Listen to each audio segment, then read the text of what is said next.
Good morning, everybody. Thank you, as always, for joining us. As always, I'd like to just say, just giving it a moment to see all of you join Grand Rounds today. As usual, we always have special Grand Rounds. Today is no different. We have very special speakers today. And before that, we just have a few updates. I wanted to first start off by saying many of you hopefully have seen the email that we sent out recently. You've seen emails coming up from the School of Medicine, as usual, the university. We just wanted to simply just recognize that there is a lot of suffering going out there right now. There seems to always be various calamities, and current calamities is no different. We just want to be, and we know there's lots of emails that go out every time something is going on, so we want to be sensitive to that, but also sensitive to the fact that we acknowledge that a lot of people are struggling right now. We provided a link with some resources, and we're happy to send it out again today. We will continue to provide more resources as they are available as well. And as always, please do feel free to reach out to us, myself, whomever, if we can better learn what's the best way to communicate during the times like this, and how we can communicate it, what we can do to make sure we're respecting the feelings on all sides of everything that's going on. So your voice is extraordinarily helpful to us. So please feel free to reach out if there's anything we can do, and we'll continue to update or support as best as possible, respecting how people feel about this on all sides, and just how people feel about getting messages when stuff is going on like this. So thank you for listening to that. On a brighter note, Roussel, if you don't mind throwing the slides up, tomorrow we will be announcing or launching our newest Department of Medicine annual report, so our 2023 annual report issue, which is going to have the theme of reflect and renew. We wanted to reflect this point that we're hopefully getting, you can say we're through the pandemic, getting through it. We're on coming to a new side. This one is a very special one that has involved so many people, as always, from our team and our leadership. And so we'll be sending that out tomorrow. Also, for many of you who were part of it, whether you were a part of the story, part of creating it, whatnot, we'll have a brief meeting on Zoom to just say thank you as well. So if anybody, if you got the invite, come. If you'd like to come, please let me know. We'd love to get anybody to come join and celebrate with us who'd like to. So that comes out tomorrow. Please keep an eye out for it. And thank you to everybody who was part of that. That being said, I will turn over to Dr. Salas now for some more announcements. Dr. Salas, thanks so much. Thank you, Dr. Estalga. We are so excited about this panel that's coming up on tomorrow at noon. It's on Zoom. And for anyone who's been missing Dr. Harrington, Bob, he'll be joining us via Zoom from New York for this panel. And we also have other leaders from the department and the hospital, Dr. PJ Utz and Dr. Neeraj Sehgal, and moderated by Dr. Glenn Chertow. So it's a really powerful group of folks. And I just want to make a plug here that this panel is really designed and intended for men. So we hope to see y'all show up. Again, by Zoom, the QR code is there, and we'll put a link as well for the registration into the chat. Next slide, please. And next week, we'll have a belated last speaker for Hispanic Heritage Month, which will be Dr. Michael Rodriguez from UCLA. Next slide. We did want to just remind folks that this month is also Filipino American History Month, and there are a number of events that are happening organized through Tri-Valley. I believe there is a link to that page as well, which will be in the chat, so you can see what's coming up in the next week. I think that may be, oh, yeah. Okay, great. We're on to our speakers for today. There are two speakers. So this is another in our series of folks who have earned the Chair Diversity Investigator Award over the last couple of years. And so they are generously and kindly sharing their results with us. So this is really important work that the department has given, a modest amount of funding for to help folks get kind of earlier in their career, get some support for funding or for research in diversity, equity, and inclusion, kind of very broadly defined. So today we have two speakers, and we'll do a Q&A for both at the end. So feel free, as always, to put your questions into the Q&A whenever they arise in your minds, and then we'll discuss all of them together at the end. So our first speaker actually is going to be Dr. Andre Kumar.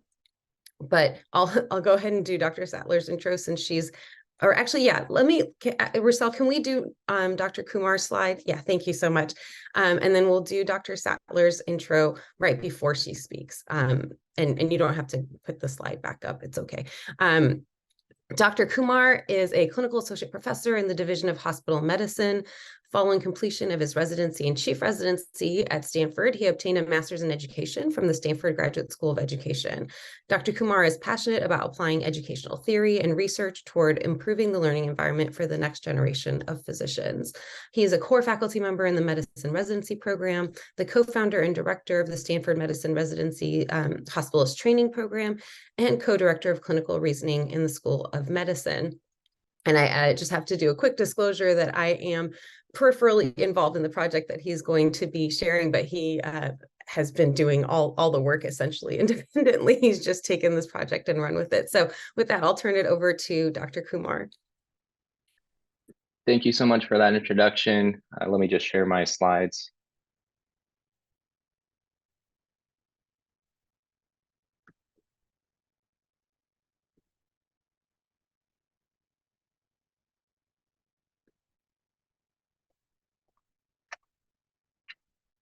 Right. Thank you for having me speak today.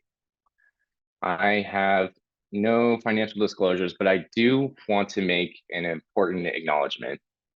I acknowledge my own privilege. My research focuses on gender and racial inequities. I am male, and my parents are not from underrepresented backgrounds. I get that discrepancy.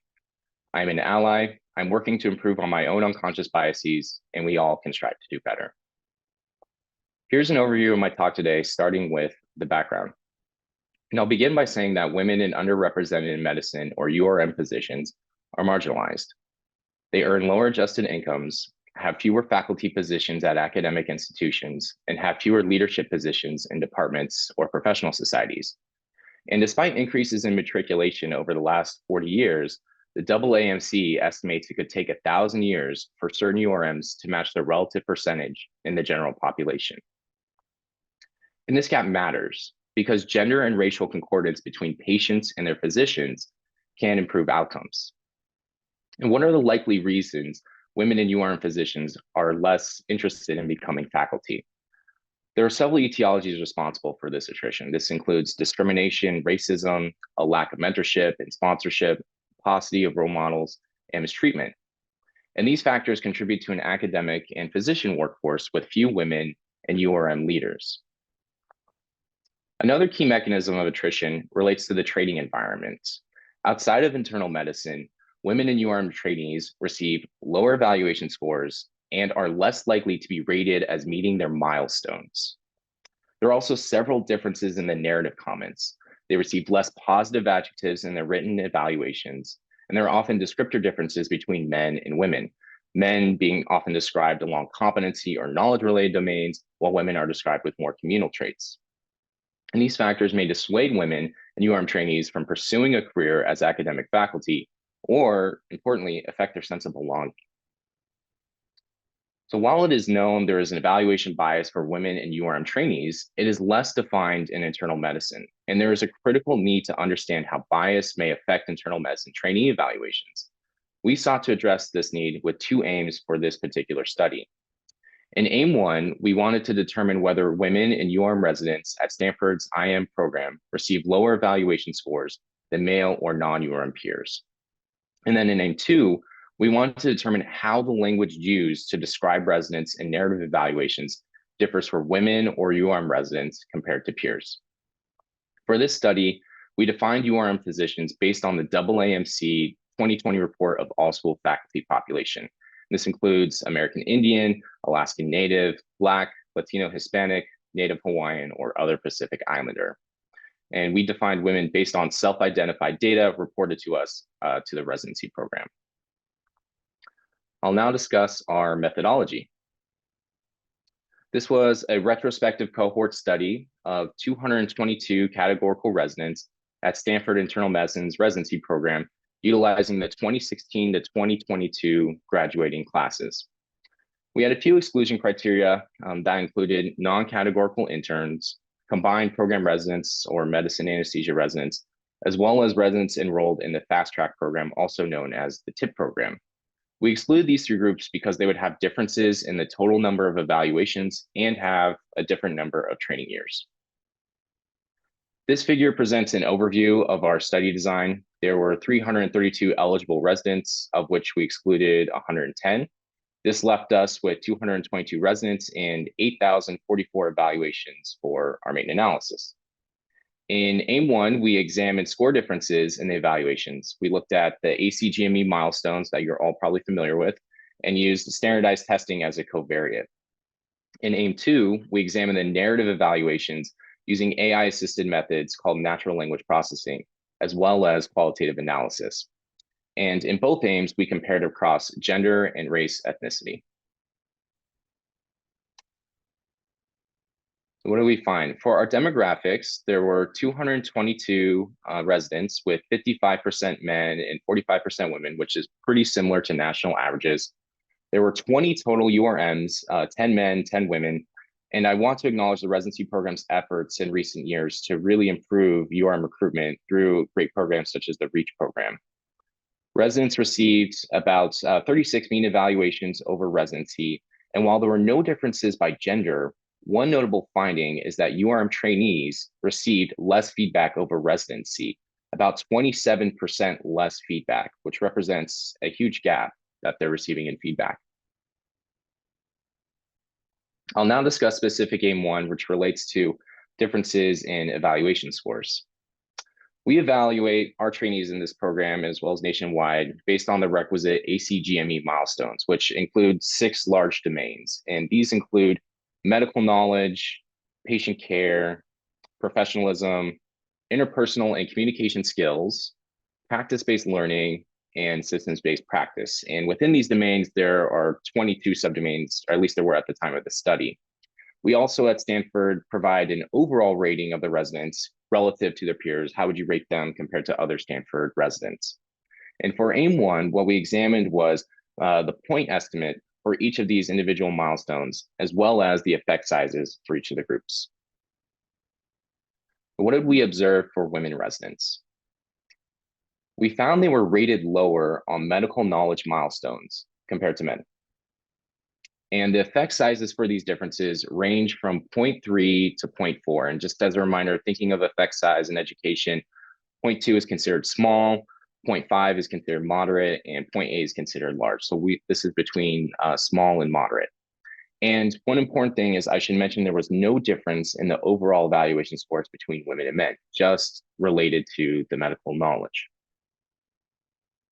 For URM residents, we found no difference in milestone or overall scores compared to non-URM peers. And then overall, we also found no difference in their evaluations.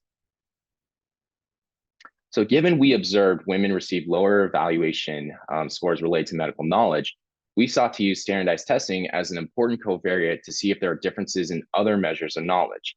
And for that, we used the ITE, also known as the in-training examination. It is a 300-question examination modeled after the ABIM certification exam. It has a similar topic breakdown as the ABIM. It's administered annually by the residency program. And previous studies have shown that IT performance is associated with passing the ABIM examination.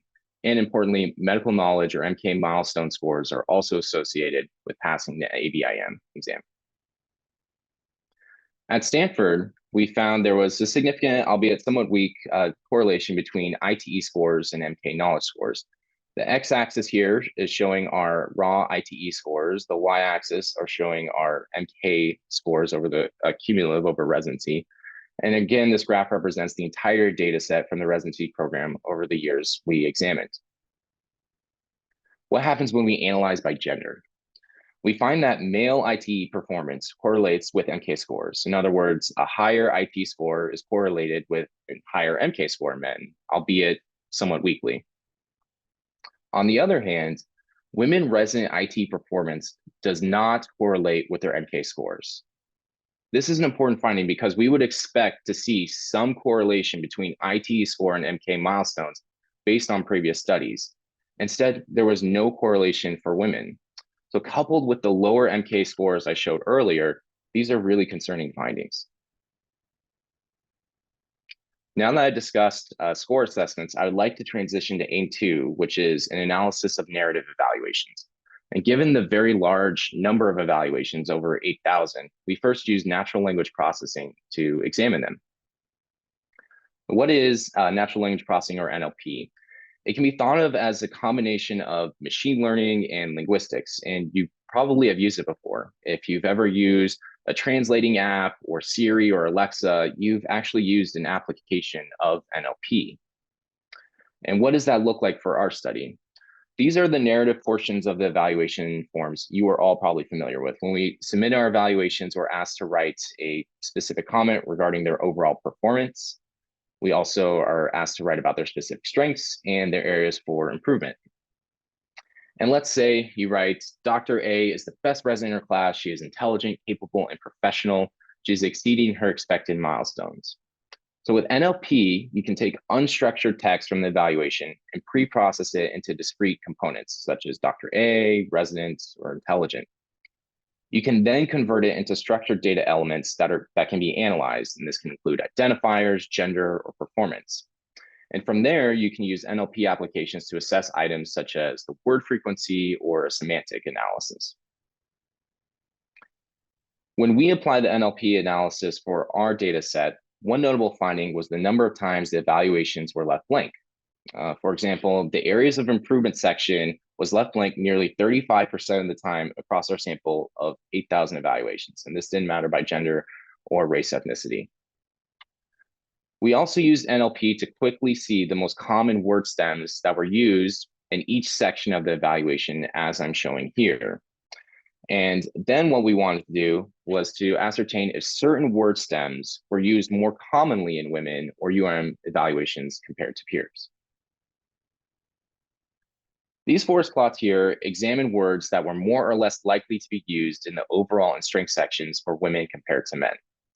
There were certain word stems that were less likely to be used in women's evaluations in the overall and strength section compared to men. And these include base, fund, knowledge, and learn. And what do all these have in common? They have to relate to knowledge. There were also word stems that were more likely to be used for women, including compassion, detail, and enthusiasm. And I'll touch on this in a minute, but these could be considered potentially more communal traits. These forest plots are for our URM residents, and they show words that were more likely to be used in the overall and strength sections of the evaluations for URMs compared to non-URM residents. And certain words were more likely to be used, including busy, complex, patient, question, staff, and time. And the words I'm highlighting in green are representing a potential theme that we're seeing, which is a less of a descriptor of the individual URM resident. And we often see more descriptors of the clinical environment that they're working in. And I'll touch on that again in a second. So you might be saying to yourself, okay, well, it's one thing to look at word stems. It's another to look at the context and meaning behind these words and how they're used. And I completely agree with that. So we use two additional methods. The first is we used a methodology described by Rojek and colleagues that took these words and combined them into major themes. And these major themes included communal, with subwords such as caring, kind, empathy, or compassionate. Another theme of grindstone, which included conscientious, diligent, meticulous. Another theme of ability as it relates to intelligence, bright, talented. And then finally, standout, which included really nice descriptors of exceptional, best, outstanding. And we looked at all the components of the narrative evaluations by these themes, but for the sake of time, I will focus only on the strength section. This forest plot shows the strength section for women and grouped by theme. And there were certain words when you analyze by theme that were more likely to be used in women residents evaluations compared to men. And these included communal words such as caring, kind, and empathy, ability words such as bright, confident, and talented, and standout words such as exceptional, best, or excellent. This forest plot shows our URM participants, and when analyzed by theme, and again, this is just the strength section of the evaluation, we found that grindstone words were used less often or were less likely to be used in their strengths. And these include words like diligent, organized, and tireless. So in addition to NLP, we also want to perform a qualitative analysis to understand deeper meaning behind how these evaluations are being used and the narrative comments underlying them. And to that end, we performed a quick qualitative analysis of 28 residents, 7 from each group of men, women, non-URM, and URM, for 904 total evaluations. We had 2 coders who were blinded to the previous results I showed you. Everything that I just showed you, they were blinded to. And they met when there were areas of discrepancy after creating the code book. We identified 15 major themes. For the sake of time, I'm only going to focus on knowledge and learning and patient care because it relates to what I've already discussed. One of the main observations from our thematic analysis was that knowledge was discussed more positively in men resident evaluations compared to women residents evaluations. The comments I show below are actual comments from evaluations, and so you can read them. Just to quickly go over some of them, when describing male residents in knowledge, one example was continue to work on your excellent medical knowledge. Yet when describing women residents, it was this person, their ID, should also try to read more and learn as much as possible from her patients to build her fund of knowledge. For looking at the clinical environment for non-URMs and URMs, one notable theme is that non-URM evaluations often discussed more personal attributes, while the clinical environment was more commonly described in URM evaluations. Here's an example of evaluation narrative comment for non-URM resident, stating they're truly exceptional, a caring physician, clinical skills, knowledge base, curiosity are all superb. And here we are describing a URM resident. This person inherited a busy clinical service with demanding patients and tired interns. I was impressed with their dedication. I presented a lot of findings. Just to quickly summarize them all, the first finding is that women received lower evaluation scores for knowledge-related milestones. URMs had similar scores to non-URM peers. And importantly, URMs received 27% fewer evaluations over residency. Our second finding was that male IT performance as a covariate had a correlation with medical knowledge scores, but for women performance on the IT, it had no correlation with their MK scores. We also found that narrative comments for women were less likely to contain knowledge-related items in the summative strength sections. The NLP comments for URMs were more likely to use words associated with the clinical environment in the strengths and summative section and less personal attributes. Grindstone descriptors were less likely to be used in the strength section for URMs, and then our qualitative analysis largely confirmed a lot of the findings that I just discussed. So the results I present today are similar to previous investigations that have also demonstrated gender and racial ethnic disparities in evaluations. However, our study is important because it offers one of the first comprehensive examinations of evaluations in internal medicine. And more importantly, this is our own institution. It represents an opportunity to work together to address such inequities. So how do we address bias in evaluations? Proposed interventions to reduce evaluation bias have included increasing the compositional diversity of educators and role models, reimagine or alternative assessments, and implicit bias training. Each of these have their own inherent challenges. We already know there is a pipeline issue for women and URM leaders in medicine. We are all beholden to the ACGME and the milestones, and so we can't throw those to the side. And new assessments have to deal with issues of feasibility and funding. And I do want to talk about implicit bias training because that is an important intervention that can be done if done well. One meta-analysis of 426 studies found weak immediate effects of IBT. What this forest plot shows is that these studies or these interventions often had an improvement, so a somewhat weak improvement on implicit associations. However, when you look at behavior, there was often no change in behavior during or immediately afterwards. Now, I will say that most of these interventions were one-off trainings. And the times that it did work in the study, it was related to a comprehensive curriculum spread out over time. And this suggests that we should be thoughtful on how to implement these sort of interventions for them to be truly effective. One additional possibility to address bias is to use targeted interventions at the time of evaluation. This study randomized medical students to a certain intervention before they evaluated faculty. and they were randomized to read a couple of paragraphs on bias before they evaluated their faculty versus no intervention at all. And the paragraphs included language about unconscious and unintentional biases, and went on to say that women and instructors of colors are systematically rated lower in their teaching evaluations than white men, even if there are no differences in the instruction. And what this graph shows is that women instructors were rated higher from the students exposed to this intervention, which are the red, compared to the controls, which are blue. And to the residency program's credit, they're doing now something very similar in their candidate interviews. Before each interview, there is a link that discusses implicit and unconscious bias before the interviewer talks with the candidate. Dr. Vinny Aurora, the Dean of Education at the University of Chicago, and colleagues wrote a great editorial in JAMA last year about bias in evaluation. She is someone that I greatly look up to, and I thought she had a very well-written perspective that I would like to quickly share with you because it so perfectly captures the challenge we face. She and colleagues write, "We must aim to create brave spaces in academic medicine where all faculty can acknowledge that we each have inherent biases and grow more comfortable with having our biases identified, as well as work toward minimizing their presence and impact. This work is not easy.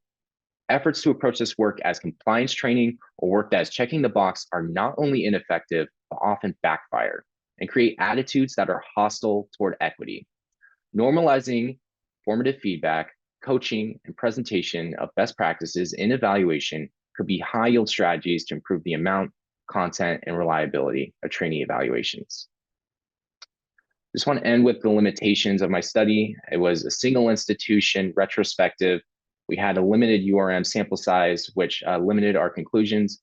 We don't know the gender and race and ethnicity of the evaluators and how concordance may play into these evaluations. We also did not collect information related to other marginalized groups such as LGBTQ+ or individuals with disabilities. Just want to quickly make an acknowledgement to my entire collaborator and research team who have just been so gracious with lending me their expertise, and to our residency program leadership as well, who have been so gracious in letting us examine their evaluations. Thank you so much. Thank you, Dr. Kumar. That was a lot to go through, and you stayed on time, so I very much appreciate that. And I look forward to the Q&A. Roussel, could we have Dr. Sattler's slide back up? Awesome, thank you. Our next speaker is Dr. Amelia Sattler. Dr. Sattler is an ebullient family physician and problem solver. She was born and raised in Eureka, California, and graduated with a degree in psychology from the University of Puget Sound in Tacoma, Washington, and ventured to the tundra of Rochester, Minnesota to pursue her MD at the Mayo Medical School. She returned to California to train at Stanford's own O'Connor Family Medicine residency program, and after residency joined Stanford Family Medicine, where she continues to see patients. Dr. Sattler is an associate medical director of the Stanford Healthcare AI Applied Research Team, which is called HEART, and works with teams to study and implement AI technologies to solve specific practical problems in healthcare. She's also the primary care medical director of integrated behavioral health and is partnering with psychiatry, social work, and primary care teams to build a collaborative care model in Stanford primary care. Dr. Sattler, please take it away. Thank you so much. I'm so grateful to be here. Let me share my slides. Oh, hold on just a second. Let me just share.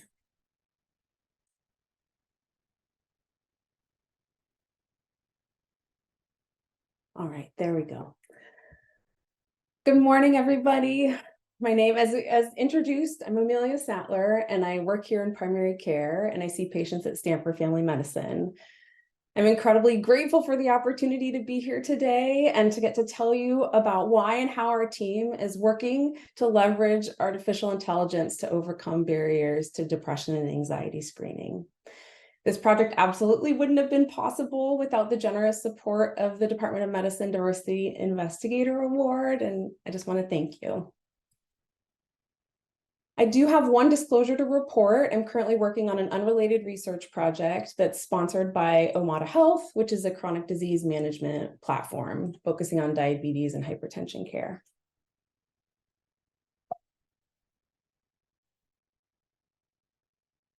Hello. I figured for this part, it would be great to be able to talk with you directly. I want to orient us all to the work, and I want to clarify my role in this work.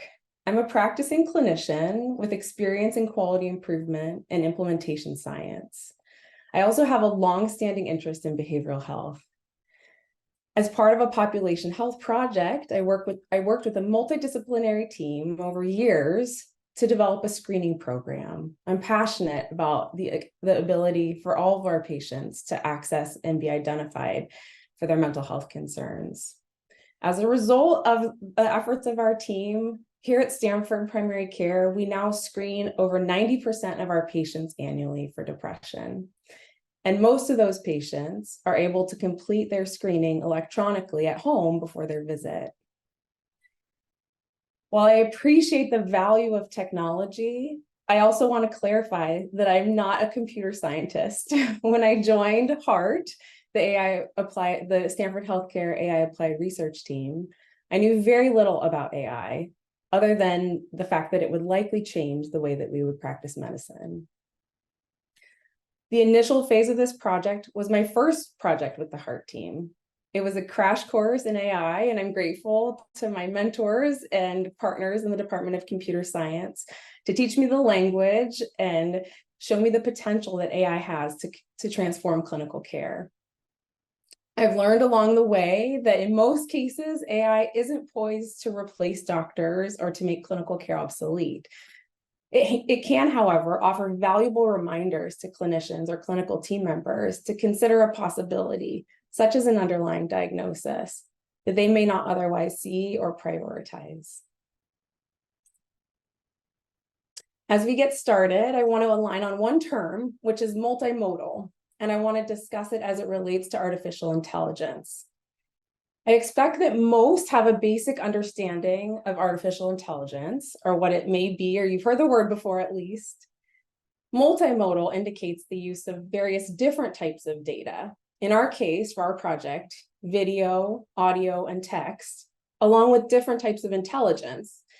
And then all that comes together to create a model. We aim to use this dynamic technology to detect symptoms of anxiety and depression in primary care patients during routine visits.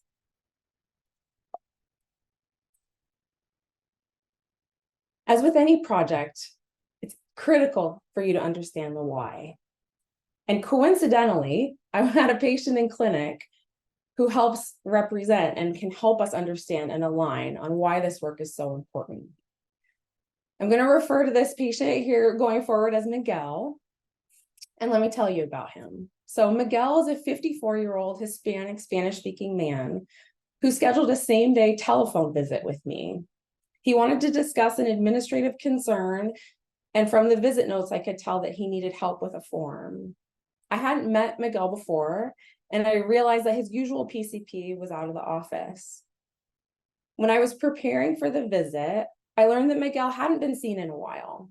He had uncontrolled diabetes and high blood pressure, but his priority for the visit was assistance with this approval and this form. As I was reviewing his chart, I also noticed on the side this electronic notification letting me know that he had not completed the assigned pre-visit depression screening questionnaire that our system had automatically detected that he was due for. This is my thing. So this is a huge body of work, and this is a clinical interest and a research interest of mine, right? He's illustrating this project that I'm working for and working towards. So I was left with a lot of questions. Was he enrolled in our electronic patient portal? The answer is yes, and over 90% of our patients are. But I noticed that he wasn't able to join via video. So maybe he was technically enrolled, but doesn't have access. Did he complete the electronic check-in process where he would have seen the depression screening questionnaire? And I realized that regardless, all of that would have been in English. So should I trust the results had he even completed the questionnaire, knowing that he might have required help of someone to help him navigate the English-only tool that I realized that we take for granted as much as we depend on?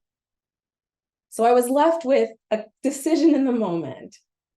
Uncontrolled diabetes, hypertension, and depression screening. Maybe I'm going to miss something if I didn't ask the depression screening questions. What if he had an undiagnosed mood disorder that was contributing to his chronic conditions being uncontrolled? From my experience and work, I also know that it could take me up to 15 additional minutes to go through the screening questionnaire, especially with the support of an interpreter. I went about the visit, and ultimately we weren't left with much time, and I had a full clinic day ahead of me. So admittedly, I opted to remind him to go to the lab for his overdue A1C and to schedule a time to come back to clinic so that he could have a follow-up appointment. We could make sure that we could recheck his blood pressure during that visit. I ended my time with him hoping that if he makes that follow-up visit, they would have time to go through the depression screening questionnaire with him. We do have Spanish versions of the questionnaires laminated in our clinic rooms. But does everyone remember where to find them? I don't know.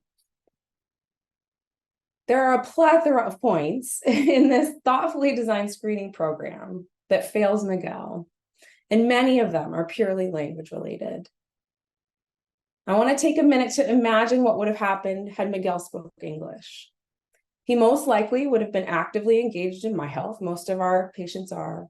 He most likely would have electronically checked in for his visit. And during that electronic check-in process, he would have been presented and most likely would have completed a routine screening questionnaire alone on his own time and in his own space.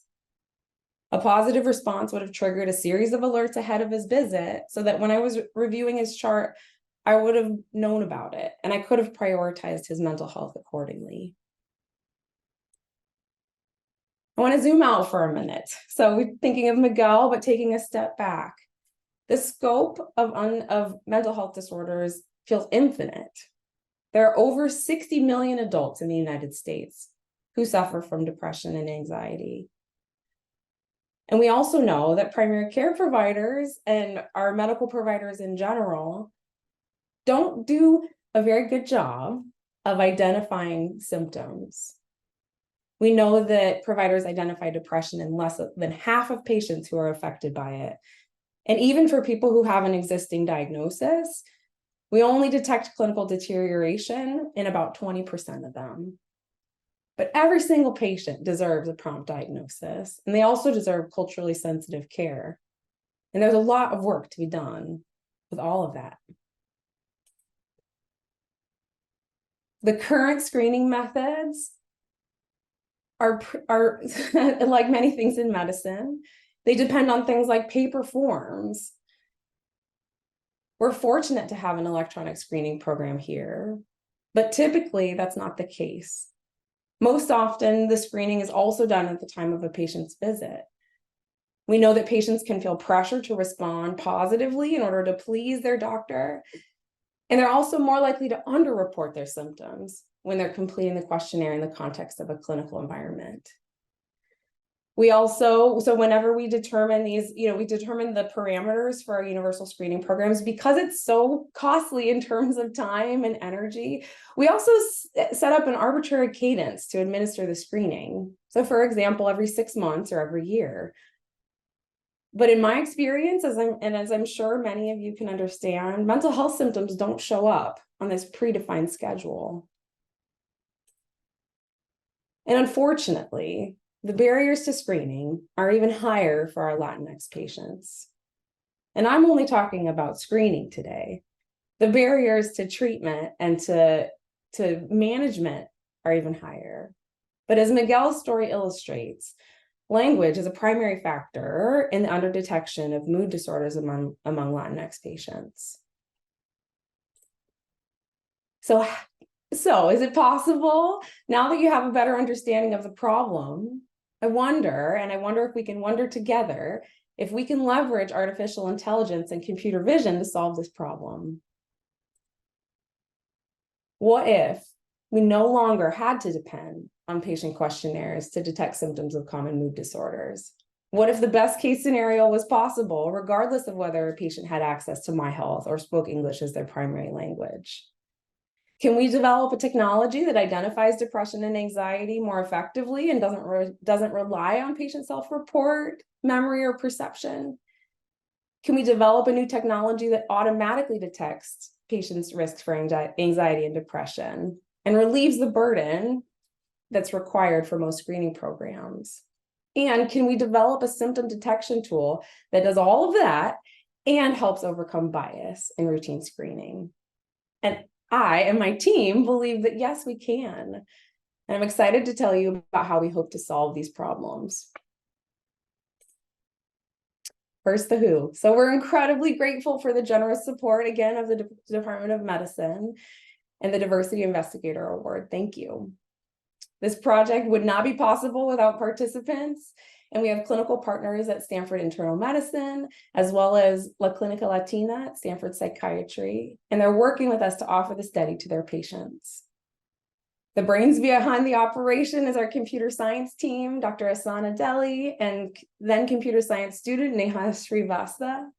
The initial phase of this project was the basis for Neha's thesis, and she was awarded a Firestone Medal for Excellence in undergraduate research for her work. The Stanford Healthcare AI Research Team and CERC provide research support, as well as clinical and operational perspectives and partnership. At CERC, we work closely with Dr. Nirav Shah, Tracy Tarada, and Samira Daswani, and the primary team members from our heart team are myself, Grace Hong, Jeannie Zhang, and Daniela Martinez Bernal. We completed phase 1 of this project 3 years ago in the midst of the pandemic, which was ultimately a blessing in disguise. We'd originally designed it for in-person data collection, but because of the dramatic shift in reliance on telehealth, we were forced to shift our data collection from in-person to virtual, which actually ended up working great. Thanks to this award, we're launching phase 2 this year, and we're running the same virtual data collection, but this time with Spanish-speaking patients. We aim to recruit up to 150 patients in this second phase. Our study design consists of 2 parts. The first part is data collection, and the second part is model training. We invite patients who have an upcoming clinical encounter to participate in the study. During their study session, they complete a PHQ-9 depression symptom questionnaire and a GAD-7 anxiety symptom questionnaire. And then afterwards, they participate in a brief interview with our research assistant. The patient then goes on to their clinical appointment as scheduled. And this is where that vocabulary term is going to come back, so multimodal. The data from the interview is broken down into 3 types. 1, the full video recording. 2, the audio from the recording. And 3, a text transcript from the audio from the recording. Then Asan and Neha work their AI magic and use the different data sources from the interview and from the PHQ-9 and GAD screening questionnaires. And they use all of that data to then train a model. Each participant is asked the same 11 questions during their interview. They're meant to mimic a routine rooming process. And in phase 1, most of the interviews lasted less than 4 minutes, so it's pretty quick. The questions on this slide are included in English, but during the second phase of the study, our native Spanish-speaking research assistant, Daniela, is conducting the interviews in Spanish. The PHQ and GAD are also validated in the Spanish language. I'm going to share a few of the findings from the initial phase of the study, which we hope to be able to replicate and improve upon with the Spanish language data. So we learned through computer vision technology that movement at the corner of the eyes, mouth, and jaws are important for predicting symptoms of depression. And I'm going to put all of our brains to the test. And I'm going to show you a brief clip of Grace, one of our research assistants, and Daniela practicing an interview. I want you to watch how Grace's eyes, mouth, and jaws move during the conversation. Can you recall some recent good news you had and how it made you feel? Yeah. Well, next weekend I'm going to San Diego to celebrate my friend's wedding.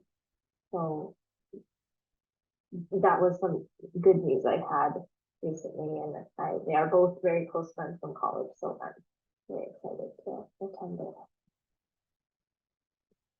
What are some things that usually put you in a good mood? I love spending time with friends and cooking and baking, and I really like spending time outdoors. kind of going on longer hikes and disconnecting from internet and my computer and all that. So I can see how Grace moves her eyes and her mouth and her head, but it's really challenging for me to detect anything meaningful from her movements. It makes me appreciate the power of computer vision technology to detect those subtle differences and changes in the way that different people move their body. We also learned that the specific words that people use are important. So this chart illustrates the 10 words from each participant that were most important to the model, and the size of each word is proportional to its frequency. The data is divided into 4 different categories. So a minimal score on a PHQ-9 or a GAD-7, or a notable or positive score on a PHQ-9 or GAD-7.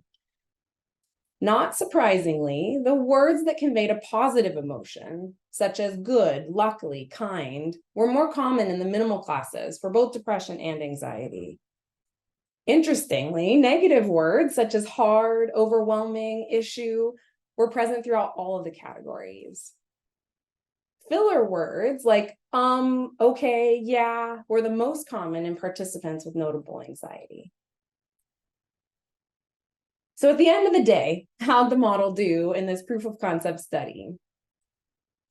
Well, when we use all modes of data, video, audio, and text, the model detected symptoms of anxiety with 100% accuracy and symptoms of depression with 93.8% accuracy. I wonder what these numbers will look like when we include the data from our Spanish-speaking participants. Initially, I wanted to bring us all back together and ask the question of what if. But actually, I'm shifting and I want to say when. When will Miguel's experience be different? When will we delegate depression and anxiety screening to an AI tool that's embedded within our medical record? When will we be able to detect symptoms of anxiety and depression in any patient at any visit? And when will we integrate tools that will free up resources so that our teams are better able and ready to help the patients who need additional evaluation, support, and management? I've seen depression screening specifically come a long way in the last 5 to 7 years here at Stanford, and I wonder where it will be 5 years from now. Thank you so much for your time and attention. I want to end with additional gratitude for our core study team, as well as for the extended team who contributes to and supports this work. And again, to the Department of Medicine. Thank you so much. Thank you, Dr. Sattler. That was so fascinating to see the work that you're doing. I really appreciate both you and Dr. Kumar giving us these updates. There are a lot of questions in the chat or in the Q&A, and we'll get through as many as we can in the time that we have. And thank you also, Dr. Sattler, for staying on time. So that's pretty amazing. Well done to both of you. Let me start with Dr. Kumar. There was a question about the percentage of evaluators, which I think you already answered based on gender and URM. You don't have demographic data, right, on who the evaluators were? That's correct. At least in this phase of the study, we don't know the gender or racial ethnic identity of these individuals. That would be a really great secondary investigation to look at to just see how that may impact either the numerical or narrative evaluations that these residents receive. Yeah, and I'll just take the liberty to add that the studies that have looked at the gender, at least, of evaluators or letter writers, because they're kind of similar, evaluations and letters, have found that the differences in terms of how the bias shows up don't really seem to exist by the gender of the evaluator. So whether the person writing is a man or a woman, they tend to fall into the same patterns of using certain categories of words, for example, for men versus women. There's another kind of related question about I think this person is referencing what you mentioned early on in your presentation, Dr. Kumar, about how there were fewer evaluations for URM residents than non-URM residents. And this person asks whether there was a difference in how long it took, I don't know if you have that information, for those evaluations to be written for URM versus non-URM residents, or men versus women residents? That's a fascinating question. I don't have that data, but I do think it is an interesting one. We do know, at least from the study, that there is a gap in the number of evaluations URM residents receive. And I would imagine as well, there may also be a delay in the time that these evaluations are also given to residents as well. In order to do that, we would have to look at each individual evaluation of the 8,000, figure out when that resident was rotating, figure out the end of the rotation, and then time it from when it was submitted. So a pretty arduous task, but definitely something that could be looked into, because I do think the timing of feedback is also extremely important when you think about effectiveness. Yeah, and people have looked at this, by the way, in relation to publications and how long it takes to review manuscripts by the gender of the authors. And I don't want to go off on a tangent on that, but does seem to be a relevant variable. I think Dr. Skeff had his hand up for a moment, but maybe he took it down. Dr. Skeff, if you have a question you'd like to ask live, feel free. Thank you. Well, congratulations to both of the speakers. This was absolutely terrific. Andre, with the educational piece that you're doing in a wonderfully scholarly way, can you see any difference in the recommendations about people's futures as well as the evaluation of how they are at the time? Because I think that you might be picking up biases that have an impact not only on how we see people now, but how we see them in the future. Any comments on that? It's a great question. There are, in previous studies, very notable differences in, for instance, the language used in standardized recommendation letters, MSP evaluations, recommendations for grant appliers as well. So we have seen that in previous studies. These evaluations, one additional facet that we can look at is language, especially with NLP as it applies towards their future career. And I would be very interested to look at that. The residency also has, as part of their core competencies, they review all the residents, and they also make their own just notes about each resident. I don't have access to that information. I think that's a little bit more privileged, but that definitely would be an important part of the study to look at as well, just given the inequities that we're already seeing between these different groups. Yeah, thank you so much. I'm gonna, you're not completely off the hook yet, Dr. Kumar, but I'm gonna shift a little bit Please. to Dr. Sattler for a few minutes. There were a number of questions related to your presentation as well, Dr. Sattler. So I'll start with one that is about cultural differences. Now, I know you said you're in that phase now where you're collecting data on Spanish-speaking patients. So, we don't know what that's gonna look like, but this person asks about the cultural differences that are related to language, expression, and communication, and how you plan to account for those when you're, building your model.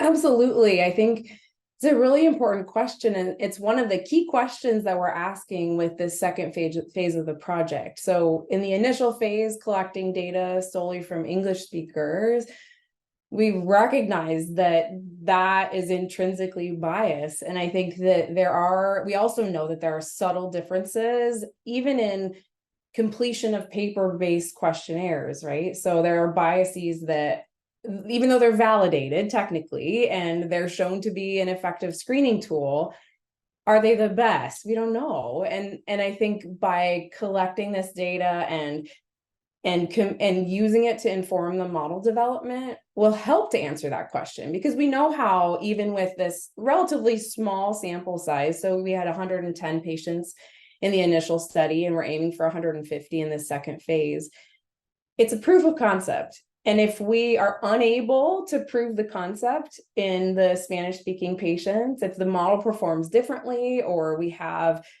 different levels of performance, then that will open up a lot more questions, because the hope is that this technology is able to rise above some of those barriers, and that it will be sensitive enough to be able to detect some of those subtle differences. Yeah, thank you. Thank you for explaining that. It would be, I think we'd all be interested to see what you find. There's another question here about any risks or downsides to using this approach for screening for depression?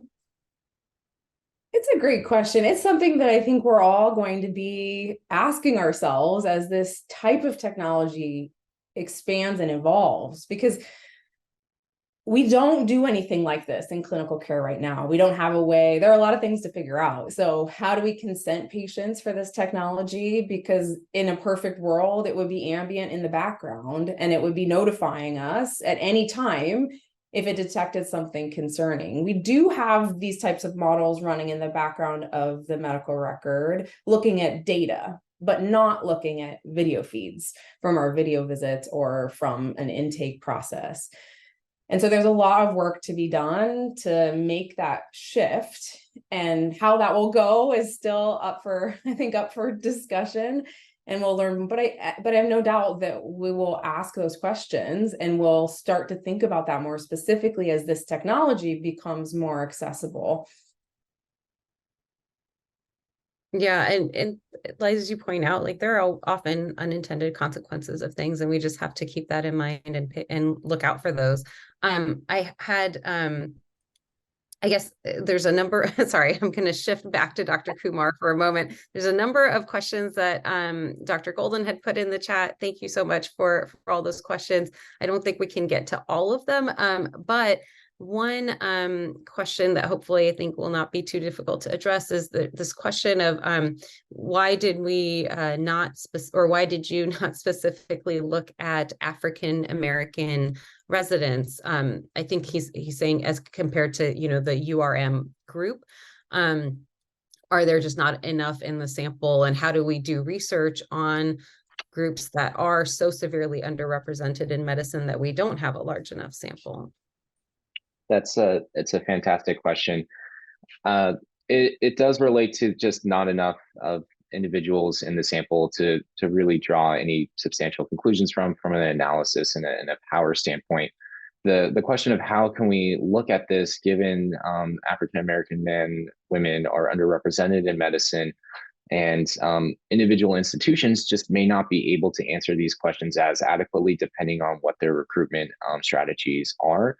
What I would suggest is this is a great opportunity to partner with other institutions to look at multi-institutional studies to really address evaluations. And that would really be a future direction I would like to take this body of work towards, working with other AMCs, academic medical centers, to look at evaluations, not just for residents, but potentially medical students as well, and then even faculty evaluations, which is also a key component.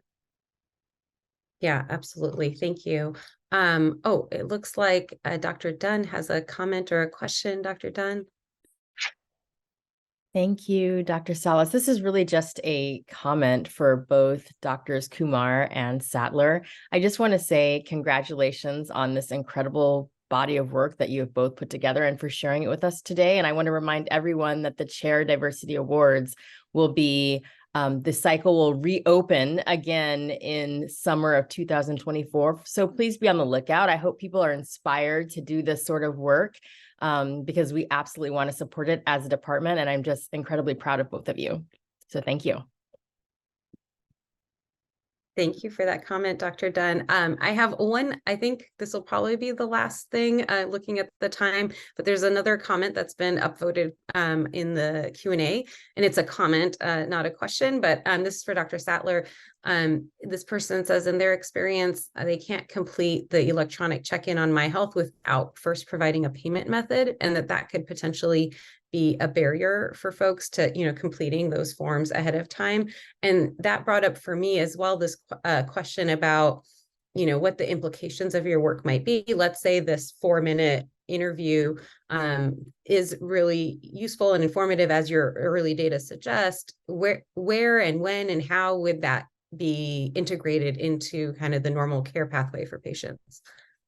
Yeah, great question. So the way that we've been thinking about it thus far, without actually getting to that phase of implementation yet, is in the context of rooming. So it would be once somebody had started a visit. So their rooming is the process that takes place in the very beginning, usually with a medical assistant, right? So that's a conversation that they're having with the front desk, with the medical assistant, and that there would be that would be the point at which it would be primarily integrated. But ultimately, if we think about it, it would actually be seamlessly integrated and integrated on a running basis. So it would just be whenever they had access to audio or visual data, it would be evaluating in the background. And so it wouldn't have to take place necessarily at a specific point in a visit, but it would be in the context of a visit as opposed to the check-in process. Yeah, it's all, as I think, as many of us are fascinated by AI, and I do want to mention that, you know, people did ask about the pitfalls and how, especially for marginalized folks, AI may not be serving necessarily their interests. Anyway, we don't have time to get into that today, but for our audience, we are going to have more conversations about AI, and I think we have another grand rounds on that topic specifically next month. So this isn't going away anytime soon. We'll keep on talking about it. Thank you, Dr. Kumar and Dr. Sattler, for sharing your work with us and for doing such interesting, important work. We look forward to hearing more from both of you and from everyone who has been doing work in these spaces and who has received the Diversity Chair Investigator Awards. Again, another plug, like Dr. Dunn said, we'll have another round of applications this coming summer. So start thinking about projects if you're interested in doing work in this space. And we're always happy to hear those ideas in advance, by the way, and give folks feedback. So we look forward to seeing what other amazing things people are doing and interested in doing and supporting that work. And as Kathy wrote in the chat, the department is really proud of the work everyone is doing and will continue to sponsor these efforts.